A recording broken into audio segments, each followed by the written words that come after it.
Українське незалежне радіо. Okay, we're live. With me is Associate Professor of the Department of International Relations and Director of the Center of International Studies at Odesa Mechnikov National University in Ukraine, but currently a visiting professor at Tufts, Volodymyr Dubovyk. Thank you so much for coming. Well, hello, Dan. Good to be here. Yeah, it's really great to be able to speak with you face to face for the first time here in the studio in Chicago. I really wanted to talk to you because you follow American politics, and we just had midterm elections. Any major takeaways?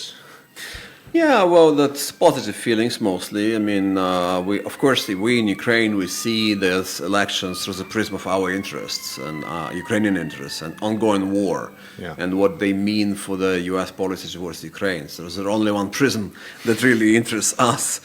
So therefore, we're not really caring too much about many issues that are priority issues to American voters.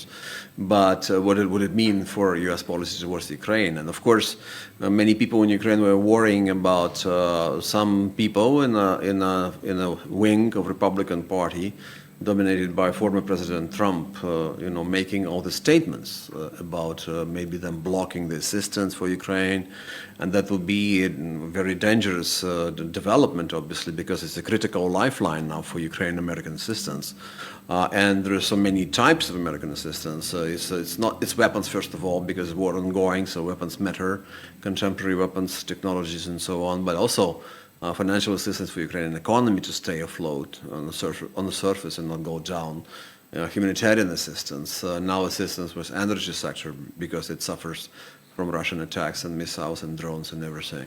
So there's so much at stake for Ukraine. I mean, the war is actually going much better for us than anyone expected when it all started on February 24th. That's a fact. But at the same time, it's still a big war with a very strong and deadly enemy who is stronger. It's still asymmetric conflict. They have populations 3 times larger than Ukraine. They have natural resources that they use to fund the war. They have nukes too, so we are aware of that. And therefore, for us to be able to be in a fight in Ukraine, it's extremely important. It's instrumental, it's critical, it's key for us to continue to receive American assistance. So when someone said we're giving to Ukraine too much, or we shouldn't be giving this to Ukraine, and why when doing this, are there any American interests involved at all? Ukraine is a corrupt nation, Ukraine is just bad people, why would you give them so much money? And it's not working anyway because Ukraine is not winning, Russia will have an upper hand, why better we don't push Ukraine a little bit towards negotiations with Russia instead? All these arguments are very dangerous and they're poisoning people's minds, and there are some people, some segment here in the US, where we sit now, who tend to believe it, there is certain logic to it. And therefore, of course, we were scared a little bit and worried, and tons of interviews I've done with Ukrainian media in recent weeks. We focused specifically on that. How serious is a threat? And I was trying to explain there is a threat. Let's not say there's none, but at the same time, it's not something that would be immediately changing the situation with assistance.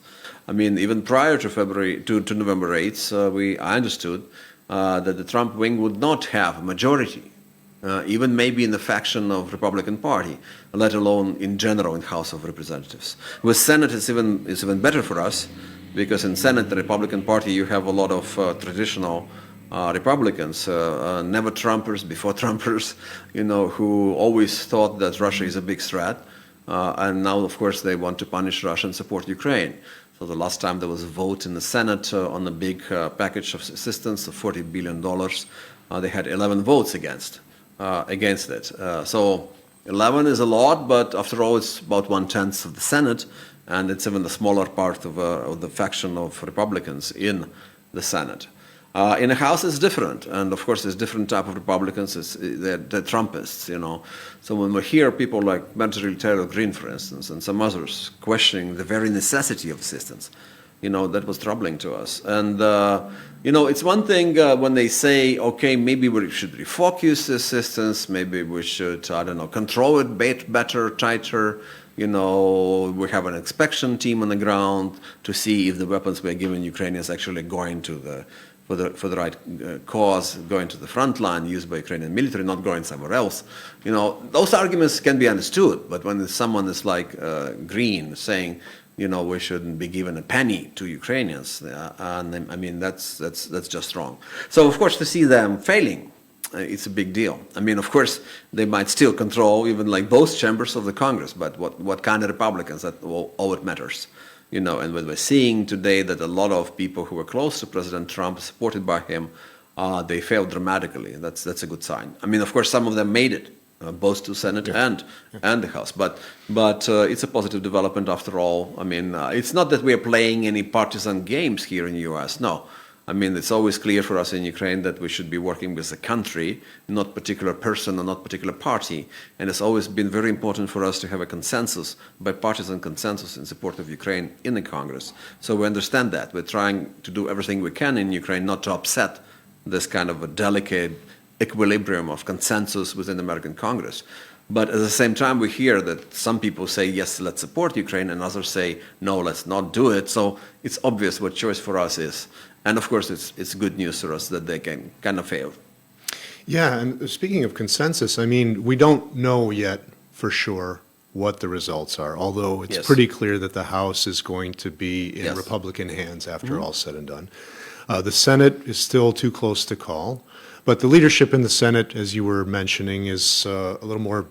Well, Mitch McConnell says that he criticizes Biden for not providing enough or assistance or quickly enough. So there could be a scenario where even with the Republican-led Congress, with bipartisanship, that continued support for Ukraine could be passed. Right. Would you like to see the lame duck Congress, though, try to, nip that in the bud and maybe take care of it before the new Congress is sworn in? Right. It's a great question. Before I answer the question, let me also use this opportunity to congratulate Americans with the Veterans Day today. We're taping it on November 11th, so it was a big day in history. Long time ago, obviously over 100 years ago. That was a great war, they called it at that point of time. A lot of Americans died there too, went to Europe to fight, and initially hesitating, actually. President Wilson was a big supporter of the idea of neutrality, and then he actually joined the war and contributed to the outcome of that war. So there was a big day, of course, in the history. It was a war to end all wars, but unfortunately it didn't work. The Second World War, many other wars, and now this ongoing Russian war on Ukraine. And also, I think it's very important for us to understand that we should be probably worrying a little bit about what's going to happen in the coming weeks, as you say. But at the same time, a lot of money is already committed. I mean, many of the packages are working, and they would not be reversed. Okay, and there is Lend-Lease as well. The great thing about Lend-Lease is that it's basically taken out of control in many ways of the Congress, and it gives a lot of privilege and prerogative to the government, executive government, White House, what to do with sending, what kind of weapons send Ukraine and so on. So it's a big deal. And so we're basically, if we're talking about possible troubles in the Congress with the Trumpist wing maybe trying to slow down more assistance to Ukraine, we're talking about more new packages in the next year, 2023. And we will need more of this support, obviously, in Ukraine, because the war is not stopping yet. There's no sign of stopping, even though it's a big day today again. I mean, Kherson is liberated finally, so it's a great day for Ukrainians, obviously, and for us in the south of Ukraine. I'm from the city of Odesa. It's my hometown, so of course, to see Kherson being liberated, it means a lot to us emotionally and practically, in terms of pushing Russians back in the south. Yeah, but so for the coming weeks, I don't think there will be big debate in the Congress about Ukraine, but there might be a big debate coming up when the new members of the Congress will sit down, after being elected, which is reasonably soon, and then there'll be some debate, and I'm sure that there'll be some populists, talking against assisting Ukraine. And then again, of course, there will be this argument that why are we spending money on Ukraine when there's so many problems within the country, so there's so much things you need to do with this money within the U.S. and they are sending tens of billions to Ukraine, and most people in the U.S. wouldn't even know where it is, wouldn't be able to put it in the map. Well, I understand this argument. I mean, it's flawed argument, but I understand it, and it's working with some people. But frankly, this great nation, this superpower, still superpower, United States, they should be in position to do both. Fix things inside, domestically, in economy, socially, and so on, and help Americans who are hurting, and at the same time be a global power and helping countries like Ukraine. And the Russian war in Ukraine matters enormously to United States interests, because of the international order, because of the whole principle of sovereignty and territorial integrity. They should be upheld, above the international law. Do we want to live in a jungle instead of something where you have some norms and rules? So this is a very important issue for this country, I think.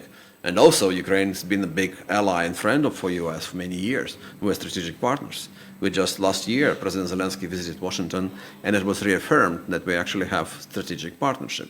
So you don't throw away strategic partners under the bus. That's other thing. So it's a matter of how credible is American assistance is globally. And the complicated issue was, of course, American withdrawal from Afghanistan last year.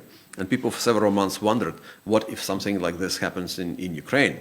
Will Ukraine crumble and unravel within days like Afghanistan did? Afghanistan President Ghani just got in the plane and left, when he saw Talibs approaching Kabul. But Ukrainian President Zelensky instead stayed, as we know, and he said, I don't need a right, I need ammunition. So big difference, a lot of difference for this country that matters. Americans like people who fight back. The resilience of Ukrainians, the heroism of Ukrainian armed forces, that's something that brought a lot of sympathy. So it's not just suffering of Ukrainian people, refugees and women with children and internally displaced persons, which creates the goodwill for Ukraine and this country, but it's also the heroism of Ukrainian society and Ukrainian army and military and even political elites, let's be frank, and we've never been so close with our political elite. I mean, usually there is a government and then there's the rest of society and sometimes some gap in between, but right now we've never been that close. You actually have an incredible amount of consolidation within Ukraine, and hopefully it will sustain as we go forward. So, I think American support still matters enormously, critically. We understand that. We're trying not to upset this support, and I hope that within this country, if you look at the sociological polls, most Americans still support Ukraine. So that matters. If you're a politician, you have to somehow to have a feedback with the public opinion. And if you have a feedback, the Americans want to continue to support Ukraine, and that is an important factor. Yeah, people love a winner. Americans love a winner. You mentioned, the military victory in Kherson. Yeah. When face to face on the ground, the Ukrainian military seems to be able to not only hold their ground but repel the Russians. Unfortunately, they still have bombs and things they can send over. Yeah. But even people like J.D. Vance just won a Senate seat, and he famously said he didn't care what happened in Ukraine, although you can see someone like him walking back his rhetoric, maybe doing something like you were saying, listening to his constituencies. That's a good point. But do you see, I can't begin to dig into his mind and know exactly what he's thinking, but do you think it's that the Trump wing is waning, or the influence of Donald Trump is waning because of public opinion, or do you think something else is going on? I think it's a case to be made that it's waning, and that the fact that Trump keeps silence for several days after midterm elections, that's already something, because otherwise, of course, he will be feeling that it was a good election for him. He'll be definitely going on air and boasting, but he's not doing it. Of course, he might do a big speech, as he suggested he will, on November 15th, on next coming Tuesday, and still announce his ambition to go and become a president again in 2024. He might do that, even though some people now, under current circumstances of this very muted Republican victory in midterms, advise him against doing this right now with the background of not very good election results for Republicans. But we'll see. But unfortunately, he's been a negative presence in bilateral relations for a long time. In 2016, he said that Ukrainians are corrupt and they would rather see Clinton being president.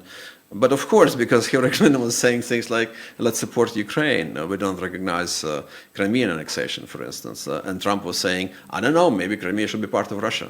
What do you expect if you're Ukrainian? What do you expect Ukrainians to think about those two candidates? And the choice was easy back in 2016 in many ways.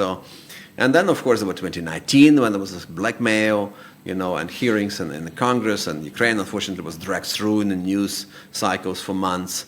And now he's saying that what he's saying now, and if he becomes the president again in 2024, there'll be another major test of bilateral relations, because what assistance we were given when he was in the White House for 4 years was often given despite him, frankly, because of a lot of people, more experienced people in various government agencies.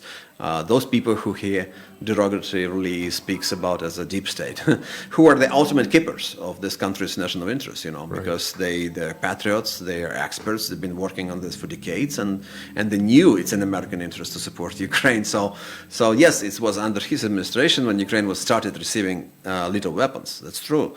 But it's not that he advocated or pushed for it. No, it was other people in his administration.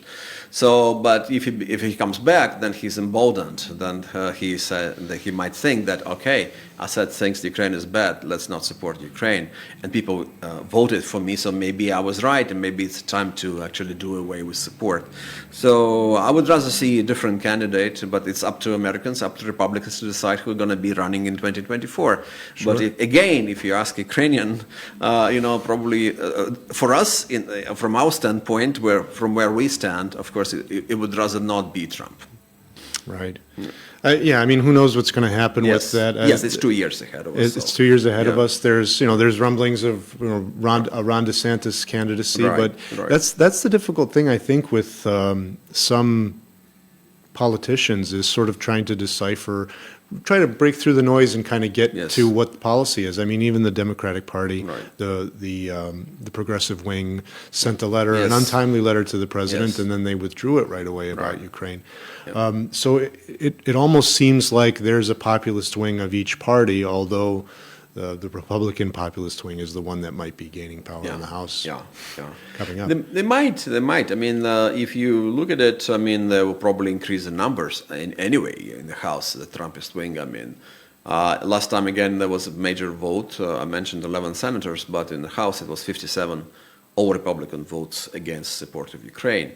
So that was unfortunate. There will probably be more, even without this midterm elections. If we would have a vote like this, say 2 months ago, that would be more than 57, I suspect, but not dramatically more. And with these elections, we'll see how many. And what you mentioned already, actually, it's a good point, with J.D. Vance, for instance, and some others. There is no rule for them to follow the sloganeering and promising during the election campaign. They can actually, go back on that, And he said, okay, I reassessed. I think we should support Ukraine after all. It wouldn't be something like unhonest, or dishonest or something like that.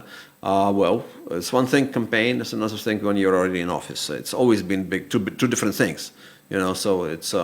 It might happen that some people who were aligning with the Trumpist wing during elections, assessing that it gives them more chances to get into the Congress, might actually distance themselves. And some will struggle, like, for instance, Congresswoman Victoria Spartz, who was, I understand, re-elected with a big margin over a Democratic opponent in Indiana. But she struggled for months, whether you want to be supporting Ukraine as someone who came from Ukraine, who cares about Ukraine, I don't doubt that, or you want to be loyal to the Trumpist wing, which brought her to the politics, and she was an active in Tea Party movement even before Trump came to power, and she has a certain loyalty to the Trumpist wing, and that's why she's back re-elected into the House of Representatives. So to some of them, it would be a choice, specifically to her. Or also, you mentioned J.D. Vance, so it's Ohio. That's where you have a lot of Ukrainians too. And there's now a lot of soul-searching. And it's now understood that a lot of Ukrainian Americans in Ohio actually voted for J.D. Vance. So how do you actually have it in you? Like, you're Ukrainian American, you probably care about what happens to Ukraine, right? and at the same time you're voting for the guy who says, I don't care about Ukraine, I don't give a damn about Ukraine, you know. So it's a complicated ethical issue, even like a dilemma for some people, Ukrainian Americans, I think, in this country. Yeah, well, all politics are local. Yeah, I mean, there are that's true. people from Ukraine who are now citizens of the United Yes, States. like Sparts, yeah. Or in Illinois. I mean, one of the major issues in Illinois, and you might not be aware of this, but because it's a really local thing, but the Illinois legislature passed a law having to do with getting rid of bail. Right. Cash bail. And Right. what that means is not necessarily that anybody just gets to walk if they're Sure. arrested, but rather that they would be assessed by a judge. Now, politically speaking, that was used by both sides Right. as a wedge issue. Yes. Right? And so, Americans are certainly concerned about things, and they should be, about things like inflation and public safety and that sort of Right. thing. So that kind of, cues into it as well. Right, of course. But really, what I wanted to also ask you about was something that you mentioned, which was why this fight between Ukraine and Russia is within America's interest, or Right. what interest does America have in this fight?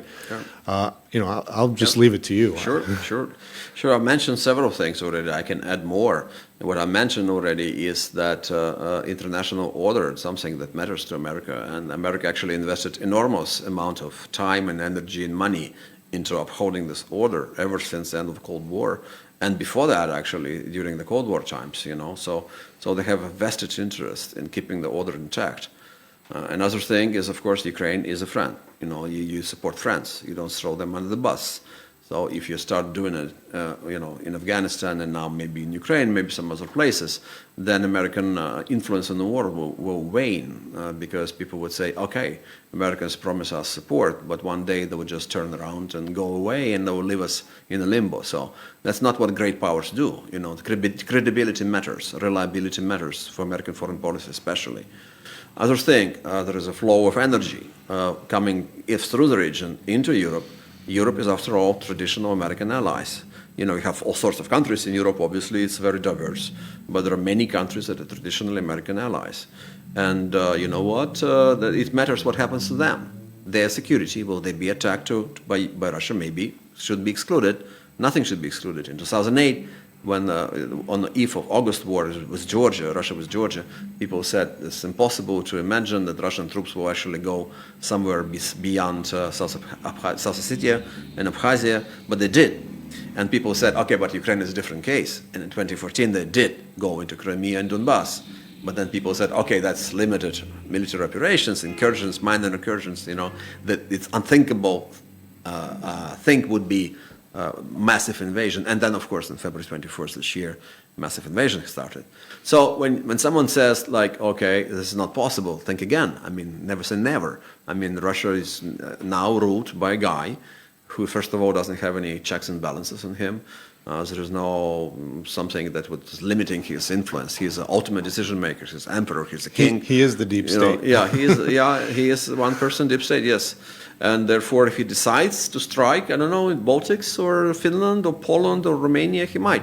So for America, that matters because, after all, there are binding duties under the Washington Treaty of 1949 within NATO and many other things, and that's why you're seeing the reinforcement of the eastern flank of the NATO. And so on. So, I mean, there are so many things there, And for this administration, and of course, you don't want to embolden any other authoritarian, belligerent, aggressive regimes around the world. For instance, China is watching closely what's going on. And they're very disappointed in Russia, and they feel uneasy. And I'm taking part in the conference here in Chicago, and a lot of panels there, they deal with China.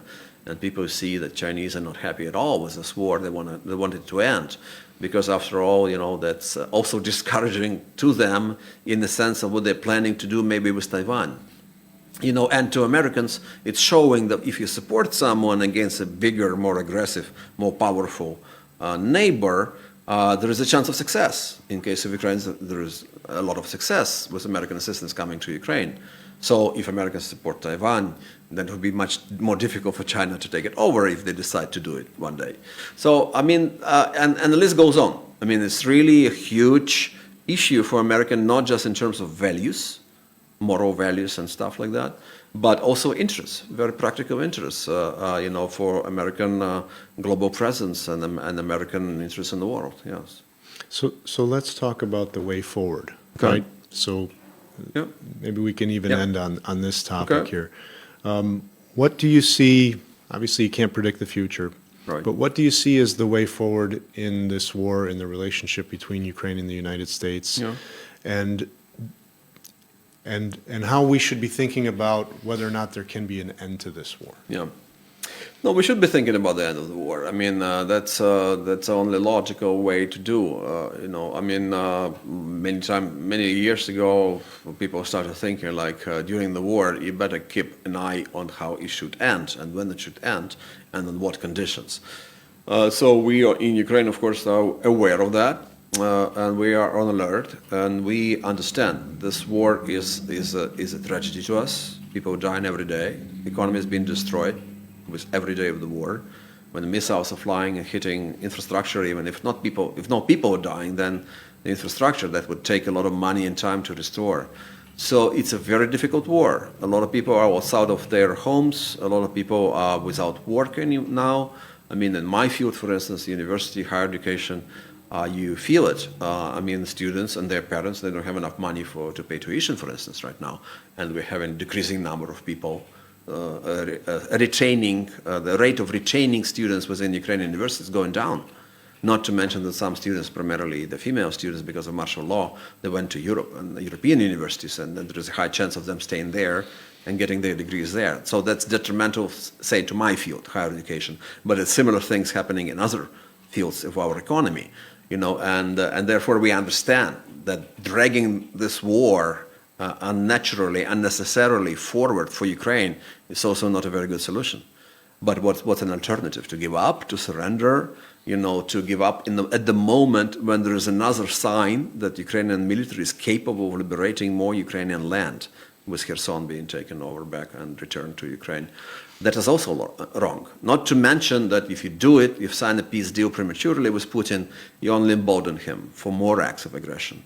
He will come again, he will regroup, he will do another round of mobilization in spring, and maybe another round of draft, and he would find the money, he's got the money, so he's struggling now with like chips and so on for the weapons, but he's got the money, he'll find it, he's finding something in Iran, he's finding something in North Korea, he'll find more with those rogue regimes, so that's dangerous. So for Ukraine, the only way is to go forward, no matter how hard it is and painful it is.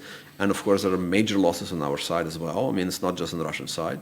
It couldn't be otherwise. Of course, the Russian losses are amazingly high, but on the Ukrainian side, we're also losing very good guys. So, and it's not like we're invincible or Ukrainian military is immortal. Unfortunately, they are none of that two things, and we are aware of that. But there is no other option. I mean, we need to push. We need to push until there is some kind of a breaking moment in Moscow.